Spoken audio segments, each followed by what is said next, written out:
अक्सर ऐसा कहा जाता है कि इंसान की आयु हर वर्ष बढ़ती है, ठीक उसी तरह शेयर मार्केट भी बढ़ता है। अनेक विशेषज्ञ कहते हैं, लेकिन इस समय मैं ये बात आपसे इसलिए कर रहा हूं क्योंकि स्टॉक मार्केट में लगातार गिरावट देखने को मिल रही है। नमस्कार, मैं हूं विवेकानंद शर्मा और आप देखना शुरू कर चुके हैं हमारा खास कार्यक्रम। इस कार्यक्रम में आज हम चर्चा करेंगे स्टॉक मार्केट को लेके कि आखिर जो गिरावट आ रही है वो कहां तक जाएगी, और जैसे कहा जाता है कि आयु कभी कम नहीं होती, तो फिर शेयर मार्केट की वैल्यूएशन आखिर कैसे कम हो रही है, कितना रखना पड़ेगा धैर्य, और क्या ये मौका है इन्वेस्ट करने का, क्या ये मौका है, सही समय है निवेश करने का। तमाम विषयों पर चर्चा करने के लिए आज हमारे स्टूडियो में पधारे हैं श्रीमान मुनेश जी कांडा। मुनेश जी, आपका बहुत बहुत स्वागत है।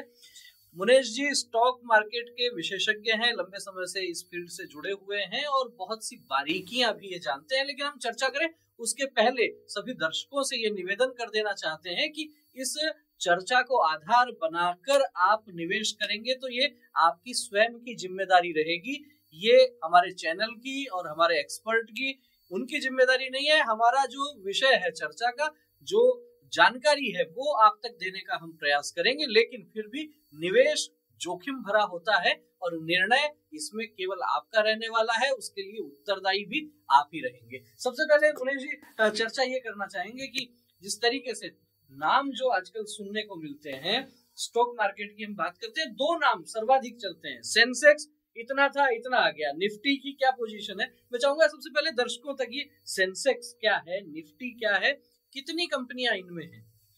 तो सेंसेक्स 30 शेयरों का एक कॉम्बिनेशन है और निफ्टी है 50 शेयरों का एक कॉम्बिनेशन है जी। जो हिंदुस्तान की जो लिस्टेड कंपनियां हैं एक्सचेंज के अंदर, उनका मार्केट कैपिटलाइजेशन के अनुसार इनका वेटेड एवरेज होता है, उसके अकॉर्डिंग इंडेक्स फॉर्मेशन होता है।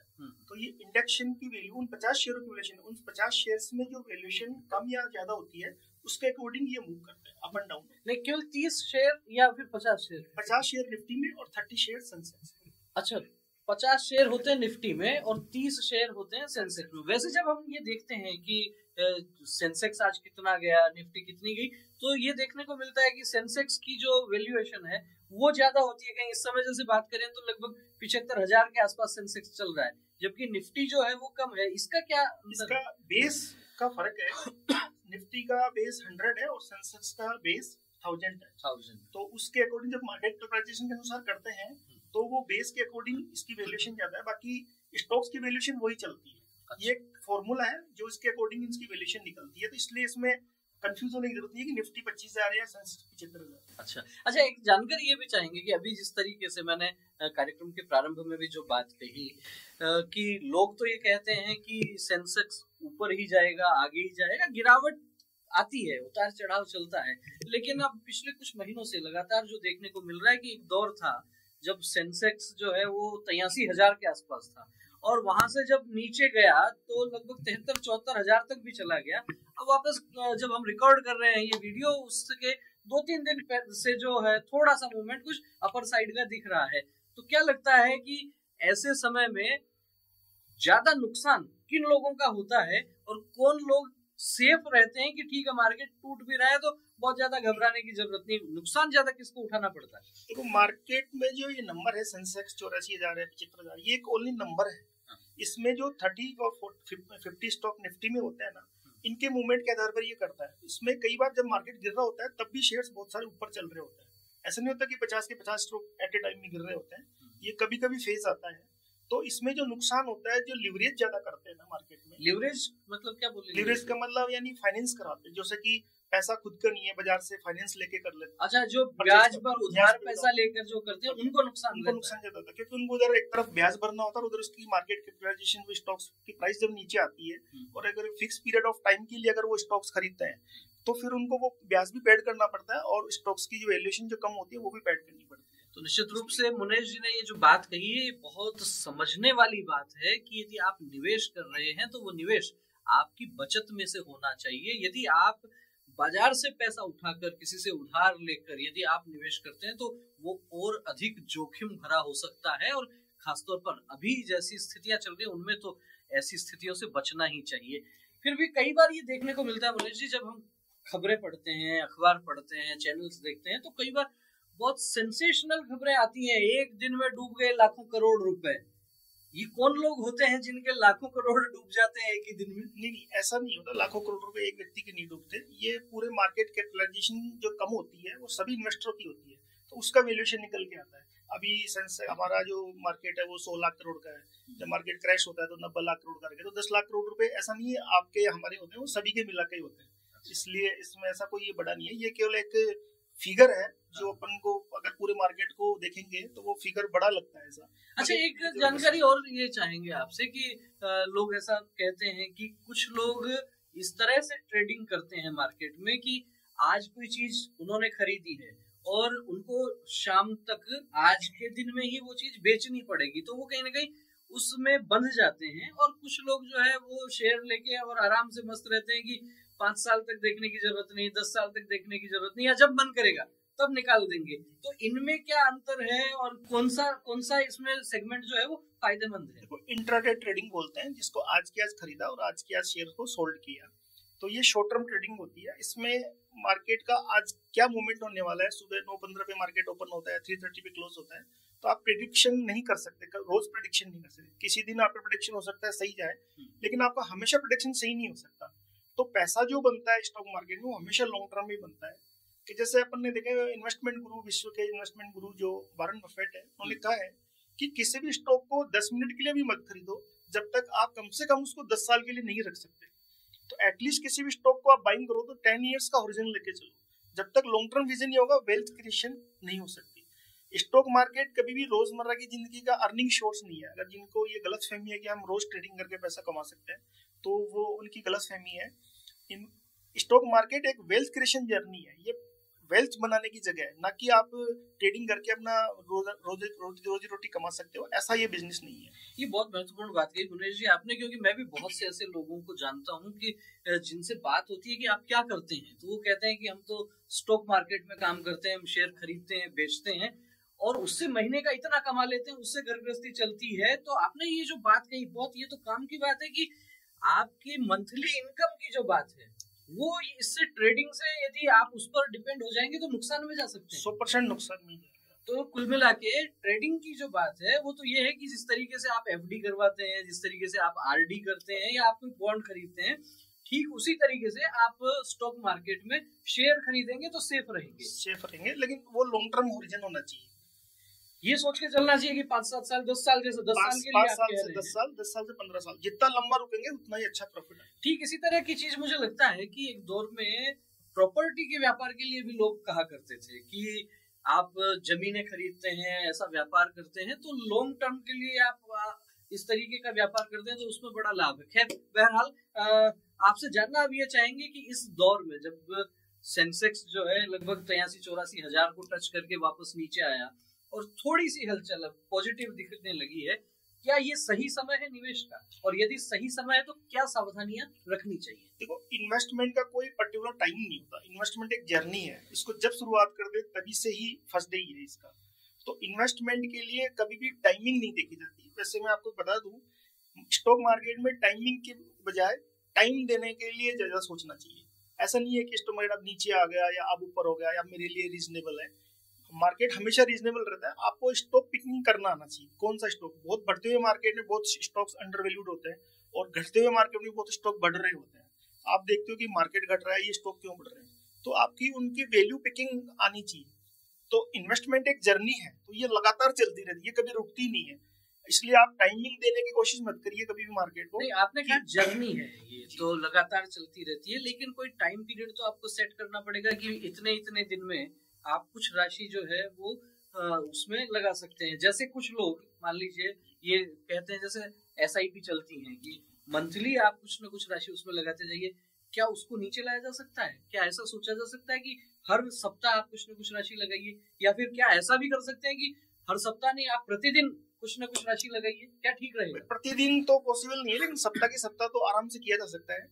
कि जैसे कि आपको 10,000 रुपीज मान लो स्टॉक मार्केट में इन्वेस्टमेंट करना, उसका आप 4 टुकड़े कर लीजिए, 2,500 रुपए की 4 किस्तें, आप 4 SIP लगा दीजिए उसमें। जो एक की इंस्टॉलमेंट्स आपको जैसे वीक के फर्स्ट वीक में गई, दूसरी इंस्टॉलमेंट सेकंड वीक में गई, थर्ड इंस्टॉलमेंट आपकी थर्ड वीक में गई और फोर्थ इंस्टॉलमेंट फोर्थ वीक में गई, तो आप इसको 10,000 रुपीज को 5,000 रुपीज को वैसे डिवाइड करके वीकली बेसिस पे इन्वेस्टमेंट कर सकते हैं। ये आपने जैसे एसआईपी का बताया, एसआईपी कर सकते हैं। बहुत से लोग एसआईपी नहीं करके, म्यूचुअल फंड्स में पैसा नहीं लगा के, स्वयं अपने विवेक के आधार पर, अपने मित्र मंडली के आधार पर बात करके, कुछ पढ़ के पैसा लगाते हैं। और जो बड़ी कंपनियों के नाम सामान्य रूप से दिखते हैं, बहुत बड़ी बड़ी कंपनियां हैं, मैं यहाँ चर्चा नहीं करूंगा नाम की किसी कंपनी की, लेकिन इस तरीके से कंपनियों के शेयर खरीद के और फिर वो इन्वेस्ट करते हैं, तो दोनों में बेहतर क्या है, क्या नफा है, क्या नुकसान है दोनों का? देखो, कोई भी अगर स्टडी करके कोई भी काम करते हो तो उसको हमेशा ही फायदा मिलता है।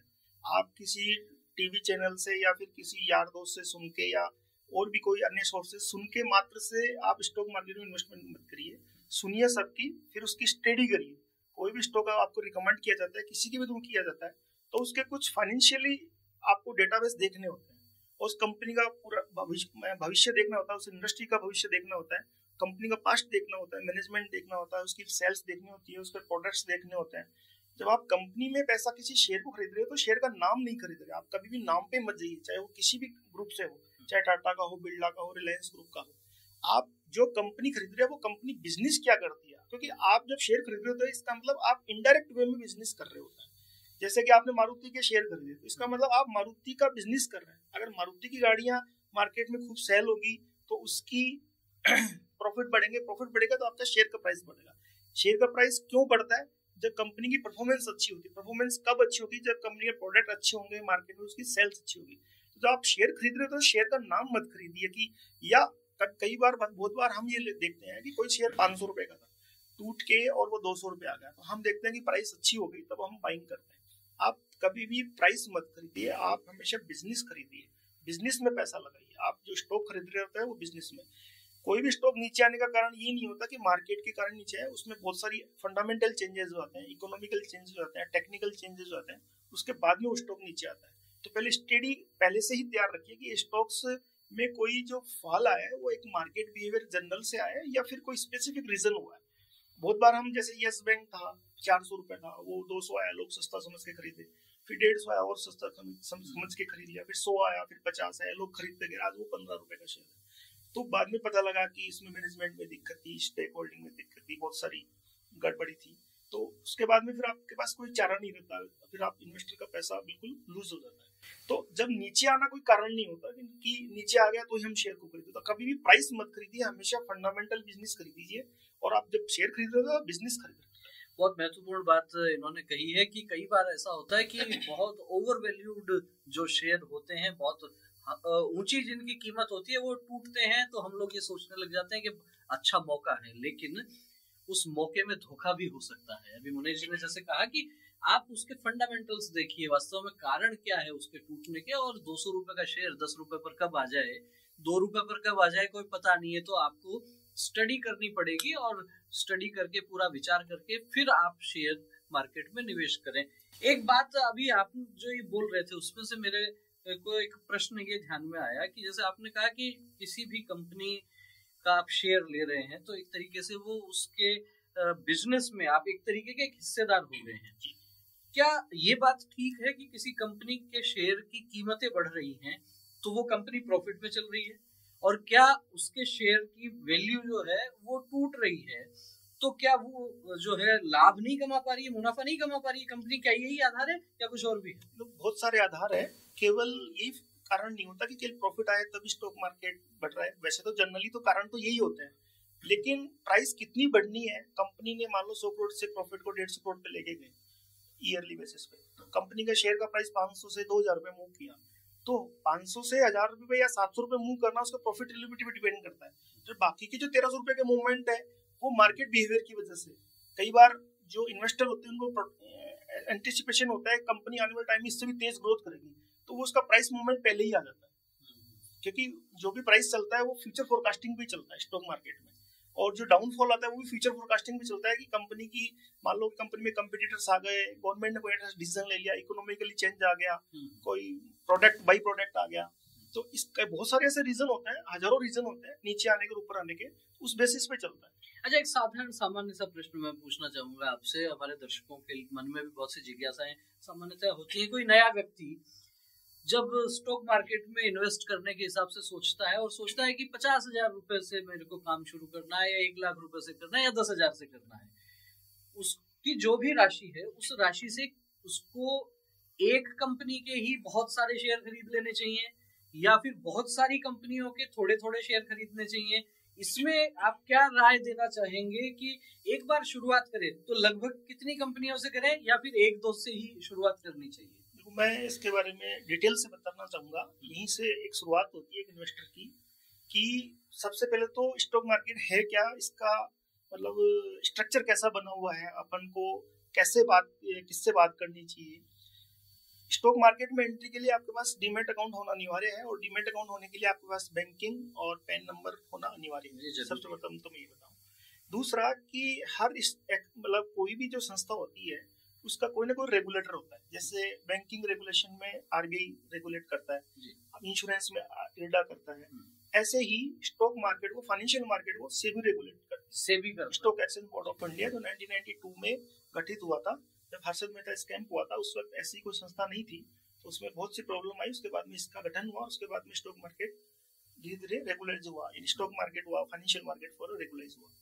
तो हिंदुस्तान में वैसे तो 24 स्टॉक एक्सचेंज है, पर मेजर स्टॉक एक्सचेंज एनएससी और बीएससी है, नेशनल स्टॉक एक्सचेंज और बॉम्बे स्टॉक एक्सचेंज। ज्यादातर ट्रेड इन्हीं में होते हैं। वो बाकी के रीजनल स्टॉक एक्सचेंज जैसे चेन्नई स्टॉक एक्सचेंज है, कलकत्ता स्टॉक एक्सचेंज, बाकी मेजर जो पब्लिक एसेस जो स्टॉक्स भी लिस्टेड होते हैं और जो नॉन है पब्लिक में, वो एनएससी और बीएससी है। और दूसरा इसका मैकेनिज्म ये है कि यहाँ डीमैट अकाउंट ओपन होता है। इसके लिए सेबी ने 2 कंपनियां बना रखी हैं, एक सीडीएसएल है और जिनको डिपॉजिटरी बोलते हैं, और एक एनएसडीएल है, नेशनल सिक्योरिटी डिपॉजिटरी लिमिटेड और सेंट्रल डिपॉजिटरी सिक्योरिटी लिमिटेड। ये 2 डिपॉजिटरी हैं जहां आपका डीमैट अकाउंट ओपन होता है। ये 2 डिपॉजिटरी, इसके कुछ रूल्स रेगुलेशन होता है, वो बड़ी ब्रोकरेज फर्मों को इनके फाइनेंशियल्स को एक हिसाब से उनको डिपॉजिटरी पार्टिसिपेशन बोलते हैं। जैसे बहुत सारी फर्म होती है, बैंकिंग भी आजकल इस फील्ड में है, जैसे HDFC bank, ICICI bank, Motilal Oswal, railway, बहुत सारी ऐसी सिक्योरिटी फर्म है जिन्होंने इनसे सब्सक्रिप्शन ले रखा है, एक तरह से इनसे ऑथराइज है, और ये फिर डीमैट अकाउंट ओपन करते हैं पब्लिक के लिए। तो आपके पास डायरेक्ट एनएसडीएल सीडीएसएल में नहीं होता, आपको किसी न किसी ब्रोकर चैनल के थ्रू ही एक्सेस करना होता है। तो इस तरीके से ये जो है बेसिक जानकारियां मुनीश जी ने दी हैं। अभी जो मार्केट चल रहा है, क्या दर्शकों को क्या सुझाव देंगे? क्या ये सही समय है मार्केट में आने का, इन्वेस्ट करने का? क्योंकि लोग कह रहे हैं कि काफी डाउन है मार्केट। देखो, मैं मार्केट से पहले आपको कुछ और फंडामेंटल्स बता दूं कि आपको एक छोटा सा चीज बताता हूँ कि मैं अगर आप 1 लाख रुपया आज 2025 में इन्वेस्टमेंट करते हैं और वो 18.60 यानी लगभग अपन मारवाड़ी भाषा बोले 1.5 रुपए सैकड़े से अगर वो एनुअल कंपाउंडिंग से ग्रो करता है, तो वो पैसा 50 साल में लगभग 50 करोड़ रुपए बन जाता है। One time invested 1 lakh rupees, यानी एक छोटा सा इन्वेस्टमेंट 50 साल में 50 करोड़ रुपए में कन्वर्ट हो जाता है अगर वो 18.60 एनुअल कंपाउंडिंग से ग्रोथ करता होता है। बेसिक ये है कि एनुअल कंपाउंडिंग का मतलब क्या है, जिसको हम हिंदी में चक्रवृद्धि ब्याज बोलते हैं। जैसे बैंकिंग है, बैंकिंग अपन को 6-7% का रिटर्न देती है, पर वो क्वार्टरली कंपाउंडिंग करती है, हर तीसरे महीने से अपन को इंटरेस्ट देती है। तो यहाँ मैं एनुअल कंपाउंडिंग की बात कर रहा हूँ, यानी 1 साल में एक बार कंपाउंडिंग, तो भी 1 लाख रुपया 50 साल में 18.60 से 50 करोड़ रुपए में कन्वर्ट हो जाता है। अब इसमें मेजर बात क्या है, 1 लाख रुपए से 50 करोड़ रुपए, लेकिन इसमें सबसे इंपॉर्टेंट बात है कि 50 साल टाइम फैक्टर। इतना रुकता नहीं है सामान्यतः, जनरली आदमी सुबह शाम के लिए रुकता, वो साल 6 महीने ज्यादा नहीं रुकता। हालांकि 50 साल एक बड़ा पीरियड होता है। देखो, एक चीज है इसमें बोलने वाली, आप रुको या इन्वेस्टमेंट करो या नहीं करो, 50 साल तो गुजरने होते हैं। आज आप 20 साल के हो, 70 साल के तो होके रहोगे आप, टाइम तो अपनी गति से चलेगा। अब बात है कि आपको इन्वेस्टेड रहना है या नहीं रहना। तो जितना लंबा रुकोगे उतना ही बेटर रिटर्न आएगा। पर रुकने का मतलब ये भी नहीं होता, क्योंकि जब इतना लंबा रुकते हैं तो अपन को टाइम टू टाइम अपने पोर्टफोलियो की स्टडी भी करनी होती है। जो स्टॉक ले रखे हैं अपन को उनकी भी स्टडी करनी होती है, क्योंकि बहुत सारे चेंजेस आ जाते हैं 50 साल में, तो बहुत बड़े बड़े चेंज आते हैं। तो वैसे भी सामान्य व्यक्ति एक इन्वेस्ट करना जब शुरू करता है तो वो सोचता है अगले 20 साल के लिए, जब बच्चे बड़े होंगे उनका विवाह करेंगे, उनकी पढ़ाई के लिए, उसमें से वो फंड इतना बड़ा बन जाता है कि आप उसमें से कुछ विड्रॉल कर सकते हैं। जब आपकी रिक्वायरमेंट होती है तो उसमें से थोड़ा थोड़ा विड्रॉल भी कर सकते हैं, पर वो कंटिन्यूअस रहना चाहिए। अगर 50 भी नहीं बनता तो 40 बनेगा, 30 बनेगा, तो वो बनता रहता है। अगर आप बाजार से एग्जिट एंट्री करते रहोगे टाइमिंग के अकॉर्डिंग, अभी मार्केट ऊंचा निकल गए वो और ऊंचा हो जाता है, जब मार्केट नीचे आता है अभी नहीं खरीदेंगे, वो वापस नीचे से ऊपर। तो कुल मिला के इन्वेस्ट करने का जो समय है, सही समय वो है जब आप सोच लें, चाहे ऊपर है चाहे नीचे, क्योंकि वो तो चलना है। उस मार्केट में भी आपके पास बहुत मार्केट चाहे ऊपर हो, क्योंकि मार्केट तो 50 शेयरों से मूवमेंट दिखाता है, बाकी के जो 10,000 कंपनी है उनमें से आपको छांटनी होती है किसकी वैल्यूएशन प्रॉपर है, और उसके प्रॉपर छांटने का कई क्राइटेरिया है। देखो मैं आपको बताऊं, जैसे अपन जनरली ऑटो इंडस्ट्री की बात करते हैं, जब स्टॉक पिकिंग कैसे करता है, आपको इंडस्ट्री का नॉलेज होना चाहिए। एफएमसीजी इंडस्ट्री है, आप ऑयल एंड गैस ले सकते हैं, आप बैंकिंग ले सकते हैं, फार्मा ले सकते हैं, लॉजिस्टिक ले सकते हैं, बैंकिंग में भी प्राइवेट बैंकिंग ले सकते हैं, गवर्नमेंट बैंकिंग ले सकते हैं। ऐसे आपको इंडस्ट्री को एक लिस्ट बनानी पड़ती है, 15-20 इंडस्ट्री की, पेंट इंडस्ट्री है, क्लॉथ इंडस्ट्री है। अब उस इंडस्ट्री के अंदर आपको कुछ स्टॉक ऐसे पिक करने होते हैं जो कंपनियां नोन है और उनके प्रोडक्ट 50 साल से वो कंपनी एस्टेब्लिश्ड है और उनके प्रॉफिट्स लगातार, इनकी प्रतिष्ठा अच्छी बनी है मार्केट में, उनके प्रोडक्ट आप दिन रात देखते हो। अच्छा, स्टॉक मार्केट में इन्वेस्टमेंट करने का एक सबसे बढ़िया अच्छा तरीका मैं आपको बताता हूँ। आप रोजमर्रा में 50 तरह के प्रोडक्ट खरीदते हैं लाइफ के अंदर। जब आप मार्केट में जाते हैं उस प्रोडक्ट को खरीदने के लिए, तो आप उस वेल नोन प्रोडक्ट को खरीदने जाते हैं जो पूरी दुनिया खरीद रही होती है। तो जब आप उस प्रोडक्ट के लिए इतने एग्रेसिव रहते हो उस प्रोडक्ट को खरीदने के लिए, वो प्रोडक्ट बिक रहा होता है। जैसे कि मैं फॉर एग्जांपल देता हूँ आपको, जैसे मैगी है, आप देखोगे कि मैगी पहले बच्चे खाते थे, धीरे धीरे वो हर एज में, अब तो बुजुर्गों को भी बहुत पसंद आती है। अभी आप देखोगे कि मैगी पहले पर्टिकुलर यानी कन्फेक्शनरी आइटमों पे, दुकानों पे मिलती थी, बेकरी वालों पे मिलती थी। अब आप डेस्टिनेशन पे जहाँ भी घूमने फिरने जाएंगे, हिल स्टेशनों पे जाएंगे, वहाँ तो हर दुकान पे व्यापार है मैगी का। बिल्कुल। तो मैगी एक ऐसा प्रोडक्ट है, आप देखो मैगी की वजह से नेस्ले का शेयर 3,500 रुपए का, जिसका 2018 में रेट था, आज वो 22,000 रुपए के आसपास का रेट है। अभी उस पे 1 पे 10 बोनस हुआ है तो 2,200 रुपए का शेयर है, यानी शेयर्स, नंबर ऑफ शेयर्स बढ़ गए, बोनस शेयर उसके बाद में बाद में चर्चा करेंगे। तो कंपनी का प्रोडक्ट कैसा है, आप जब बिजनेस पे पैसा लगा रहे थे, इसका मैंने फिर से कहा, अभी कहा भी था कि जब आप कंपनी का शेयर खरीदते हैं तो आप कंपनी का शेयर के नाम पे मत जाइए, उसके बिजनेस के प्रोडक्ट देखिए पहले कि इसका प्रोडक्ट वास्तव में मार्केट में है या शेयर का प्राइस यूं ही चल रहा है, तब आप उस बिजनेस में पैसा लगाइए। तो मूल रूप से मूल मंत्र तो यही कहा जा सकता है कि आप जिस कंपनी का शेयर खरीद रहे हैं उसका प्रोडक्ट क्या है, उस प्रोडक्ट की मार्केट में स्वीकार्यता कितनी है, कितना वो चलने वाला है। आप अगर आप हिस्ट्री में जाएंगे ना, जब हम छोटे थे तब से देख रहे हैं, सुबह उठते हम कोलगेट करते हैं, उठते ही कोलगेट करते हैं। आप एफएमसीजी के 50 प्रोडक्ट यूज करते हैं। आप जब नहारे धो रहे होते हैं, पेस्ट कर रहे होते हैं, आप देखो साबुन कौन सा यूज कर रहे हैं, हिंदुस्तान यूनिलीवर है। आज हिंदुस्तान यूनिलीवर कहाँ पहुंच गई, वो कंपनी। तो आप आईटीसी देखो, आईटीसी भी कंपनी शुरू से एफएमसीजी प्रोडक्ट्स में है। आप सिगरेट सेगमेंट देखेंगे ना, हिंदुस्तान का लगभग 70% मार्केट शेयर आईटीसी के पास में है। आईटीसी की सिगरेट्स बहुत बिकती है। अब ठीक है, वो एक अलग फैक्टर है कि वो तंबाकू है या अलग चीज है, वो हम सामान्य है, कोई वो हम प्रमोशन नहीं कर रहे हैं, ये सामान्य चर्चा में नाम आ गए। तो ये उसका बिजनेस है। अब उसका 70% बिजनेस उसमें, और वो मोनोपोली वाला बिजनेस है। जब आप इंडस्ट्री की लिस्ट बनाते हैं, इंडस्ट्री में जब बिजनेस छांटते हैं, कोई कौन सी कंपनी खरीदे, भाई एक इंडस्ट्री में 50 कंपनियां होती है। जैसे कि ऑटो इंडस्ट्री की बात करें, अब मारुति भी है, महिंद्रा भी है, और टाटा मोटर भी है। अब आजकल तो ईवी का नाम बहुत चल रहा है, ईवी को लेकर भी क्या लगता है कि फ्यूचर कैसा क्या रहने वाला है? ईवी का फ्यूचर तो बढ़िया है, लेकिन कौन सी कंपनी का फ्यूचर बढ़िया है ये तो अलग कंपटीशन, वो अलग सब्जेक्ट है। अब ऑटो इंडस्ट्री की बात करें अपन, तो ऑटो इंडस्ट्री में भी आप 4 व्हीलर में और 2 व्हीलर में दोनों में जा सकते हैं। अब 4 व्हीलर में बात करें तो मारुति भी है, टाटा मोटर भी है, महिंद्रा। आप किस में पैसा लगाइए, थोड़ा कंफ्यूजन वाला क्वेश्चन है। तो आप तीनों की कंपनियों की स्टडी करेंगे ना, तो आप देखेंगे कि पैसेंजर व्हीकल में आज भी मारुति नंबर 1 है। जो शहरों की गाड़ी है उसकी 70% पोर्टफोलियो मारुति के पास में। आप अगर हिंदुस्तान 5 लाख गाँव का देश है, उसमें आप देखेंगे गाँव में 95% गाड़ियां महिंद्रा की मिलेगी, क्योंकि वहाँ रोडें कच्ची होती है, थोड़ा स्थान के हिसाब से, और फैमिली भी थोड़ी बड़ी होती है, तो उसके हिसाब से बड़ी गाड़ियां चाहिए होती है, तो महिंद्रा ज्यादा प्रेफर्ड है। तीसरी, अगर आप कॉमर्शियल व्हीकल में जाएंगे तो आप देखेंगे 70% ट्रक टाटा मोटर के चलते हैं। तो आप देखो कि ऑटो सेक्टर में भी तीनों कंपनियां को भी एक पोर्टफोलियो, वो अपने सेगमेंट में लीडर है। तो हमेशा उस कंपनी का शेयर खरीदो जो उस सेगमेंट में लीडर है। जैसे आपको बताऊं, अधेसिव है, अपन पेडिलाइट कंपनी का नाम सुना होगा, फेविकोल है, बचपन से सुनते आ रहे हैं।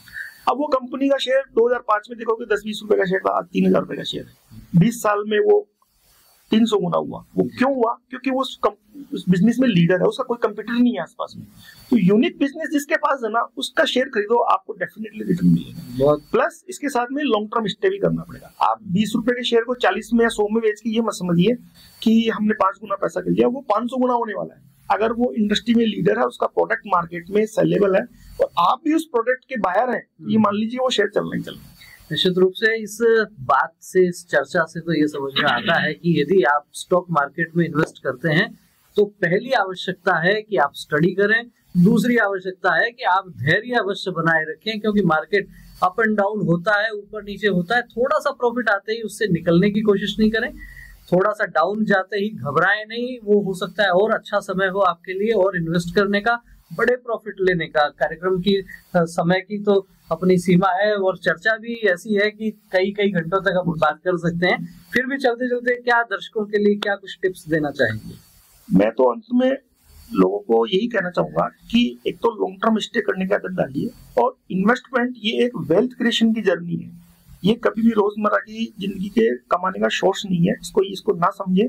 और अगर आप अपने बच्चों का फ्यूचर के लिए सोचना चाहते हैं ना, तो स्टॉक मार्केट से बेस्ट जगह नहीं हो सकती, क्योंकि इन्वेस्टमेंट के जो अगर आप देखोगे कि अगर आप 6-7% इन्वेस्टमेंट में 3 खूब मेजर चीजें होती हैं जो मेंटेन करनी होती है अपन को। नंबर 1 अपना प्रिंसिपल सेव करना होता है, जो अपना मूल है ना वो सेफ होना चाहिए। दूसरा होता है अपना इन्वेस्टमेंट की लिक्विडिटी भी मेंटेन होनी चाहिए। कल को आपने मान लो आपके पास 50 लाख रुपए आपने एक जमीन लेके डाल दी और आपको 2 साल बाद में या 1.5 साल बाद में आपको 50,000 रुपए की जरूरत पड़ी या 2 लाख रुपए की जरूरत पड़ी, आपके पास पैसे ही नहीं है, तो क्या आप उस जमीन को थोड़ी बेचोगे? 50 लाख की जमीन को 2 लाख रुपए की रिक्वायरमेंट थी, और बेच भी दिया तो फिर 48 लाख का प्रॉब्लम है कि उसका क्या करें। ठीक है, तो यहाँ स्टॉक मार्केट की सबसे बड़ी खूबी है कि आप यहाँ 500 रुपए से भी इन्वेस्टमेंट शुरू कर सकते हैं। आप धीरे धीरे बढ़ाइए और टाइम दीजिए, और ग्रेजुअली धीरे धीरे आप मंथली, वीकली, 2 महीने से 6 महीने से, पर इसको एक टाइम दीजिए और स्टडी के साथ में दीजिए। एक्सपर्ट लोगों से सलाह लेके इन्वेस्टमेंट करिए, डेफिनेटली आप लॉन्ग टर्म में बहुत बड़ा वेल्थ क्रिएट कर पाएंगे, अपने सभी सपनों को पूरा कर पाएंगे। तो ये थे हमारे साथ में श्रीमान मुनेश जी कांडा। बहुत ही बारीकी से इन्होंने स्टॉक मार्केट का विषय रखा, किस तरीके से आप इन्वेस्ट कर सकते हैं, क्या आपको सावधानियां रखनी चाहिए, किस तरीके से इन्वेस्ट करना चाहिए, तमाम बातों पर बहुत सहजता से, सरलता से इन्होंने विषय रखा। लेकिन फिर भी हमारे दर्शकों को एक बार पुनः हम ये सचेत करना चाहते हैं कि मार्केट में आप इन्वेस्ट करेंगे तो जोखिम हो सकता है, पूरी स्टडी करें और इस चर्चा को आधार बनाकर आप किसी तरह का जोखिम यदि उठाते हैं तो वो उसके आप स्वयं उत्तरदायी होंगे। इस चर्चा में जितनी भी कंपनियों के नाम आ गए हैं, हम न किसी कंपनी का प्रमोशन कर रहे हैं, न किसी की मानहानि कर रहे हैं। सामान्य चर्चा में जो भी बातें आ गई हैं वो सब सहजता से ली जानी चाहिए। मुनेश जी, आप स्टूडियो में आए, आपने बहुत समय दिया, बहुत बहुत धन्यवाद। और यदि आपको वीडियो अच्छा लगा हो तो इसे लाइक करें, अधिक से अधिक लोगों तक शेयर करें। फिर मिलेंगे एक नए विषय के साथ, एक नए वीडियो के साथ। तब तक आप बने रहिए हमारे साथ। बहुत बहुत धन्यवाद, नमस्कार।